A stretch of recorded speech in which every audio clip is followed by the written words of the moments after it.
Hello everyone. Today I want to talk about some major misconceptions regarding Somaliland and its history with Somalia. There are many misunderstandings out there and I want to clarify them up. First, let's talk about Somaliland's independence. Somaliland gained its independence from Britain on the 26th of June 1960. It was a recognized country by 35 countries before Somalia even became a country. Somalia became a country on the 1st of July of the same year, just 5 days after Somaliland's independence. Now you would see that this is not really a coincidence that both dates are very close to each other. It was done on purpose, and Somalilanders are the one who decided this to be.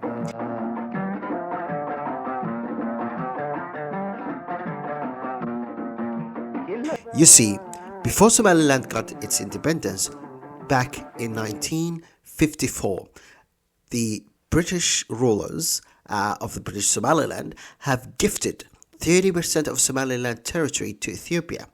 This has angered Somalilanders, and it's actually what started a major civil uprising against the British rule. So they demanded, okay, to really get back this land, we need maybe ethno-nationalism, the idea that bans Somali structure that unites and becomes one, and in that process, this land can be retrieved back. Djibouti did not have the same problem. France, when it left Djibouti, a major Somali-speaking country, they did not have any problems with their borders changing before independence. So they kept themselves to be an independent nation. And so did many African countries. That's why Somaliland stands out of the crowd. That's why Somaliland is the only country in Africa that decided just after its independence to really time it next before another country and attempt to join that country. And must be a reason, and this is the proof that Somaliland's loss of territory just 4 years before independence was the motivation behind selecting the state and also pursuing this ban Somali ethno-nationalism that could return that land.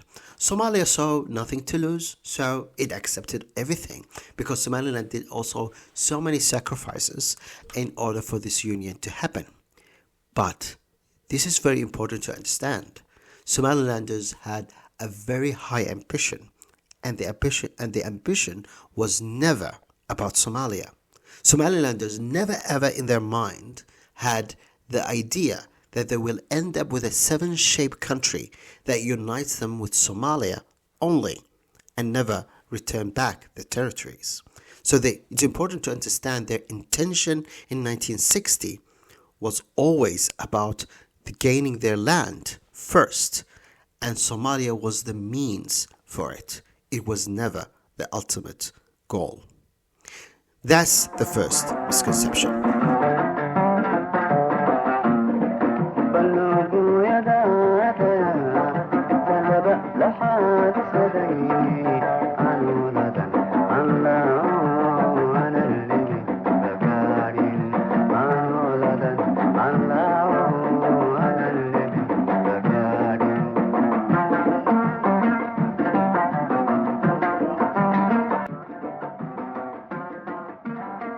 The second misconception is that the union took place. Legally, the union never took place. For such a union to be valid, it requires an international treaty-level agreement. Both countries must sign the same document, and it must be ratified by their respective publics. When Somaliland presented the Act of Union to Somalia, it was never accepted. Instead, Somalia made a verbal motion in their parliament without a written, mutually signed document. And that was it. That was the union in the eyes of Somalians. What happened next proves that was not legal and was never valid.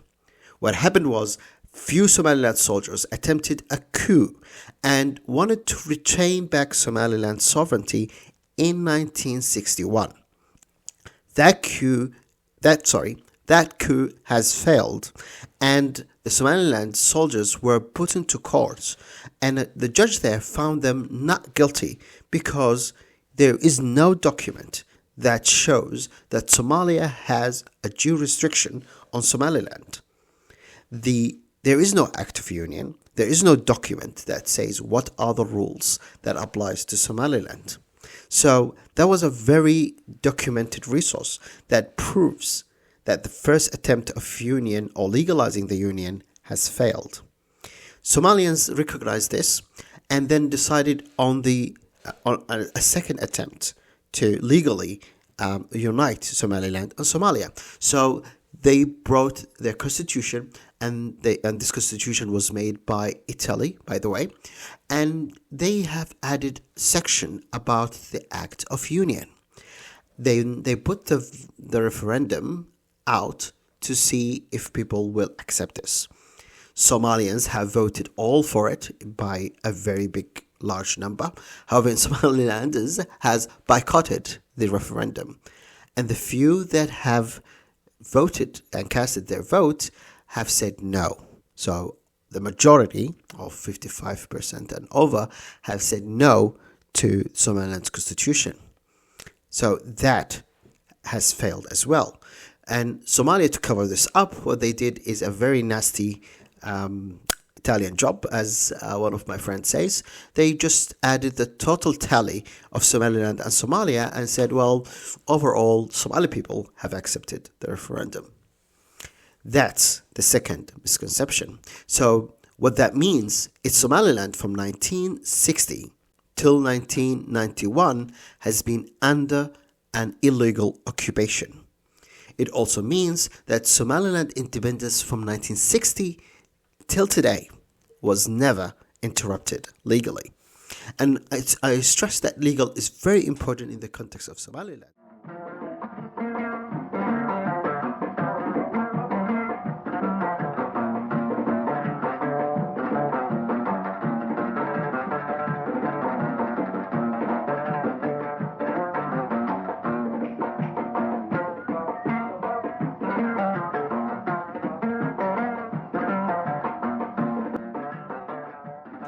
Well, this may sound new to you, but it has happened before.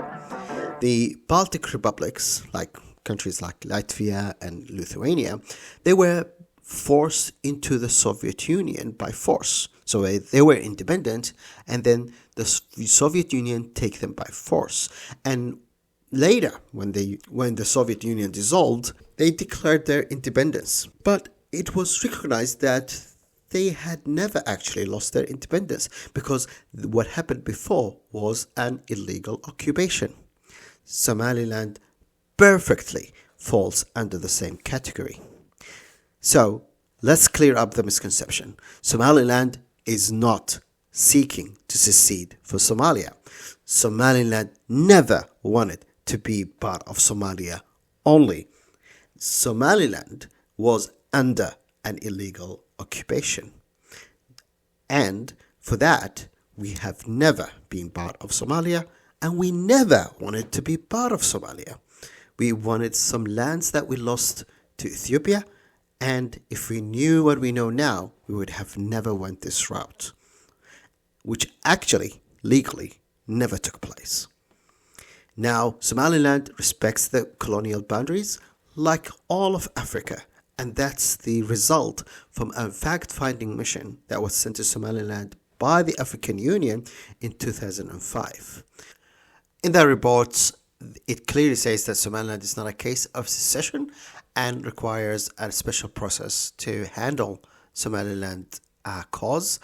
And my whole argument is that Somaliland is a case of state continuity, like the Baltic Republic, which all countries recognize. So let's just do it. Let's recognize Somaliland wherever we are in the world.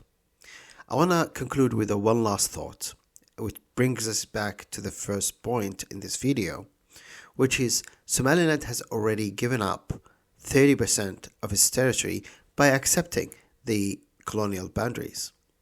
It is outrageous that you ask us to give the remaining to Somalia just because we are Somalis. The first thing Somalilanders will say is, "How dare you?" 200,000 people have died in the Iraq genocide and the Somaliland liberation to free that land.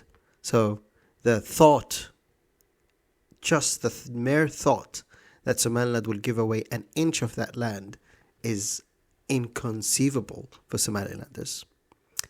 The second thing that Somalilanders will say is, that's a very naive way of going around shaping countries and determining and taking their independence. Somaliland independence can never be taken by the fact that there is other group of people who speak the same language. It's ridiculous. Imagine if you do that to let the UK claim US based on that same narrative, or Qatar becoming part of UAE because they speak the same language and very similar culture, or Egypt and Syria, or the Senegal and the Gambian. This is really ridiculous, and it has to end. It's a very condescending view on us to think of us just of the language we speak and ignore the political reality and the long history, which we can cover in another video. Thank you very much for listening.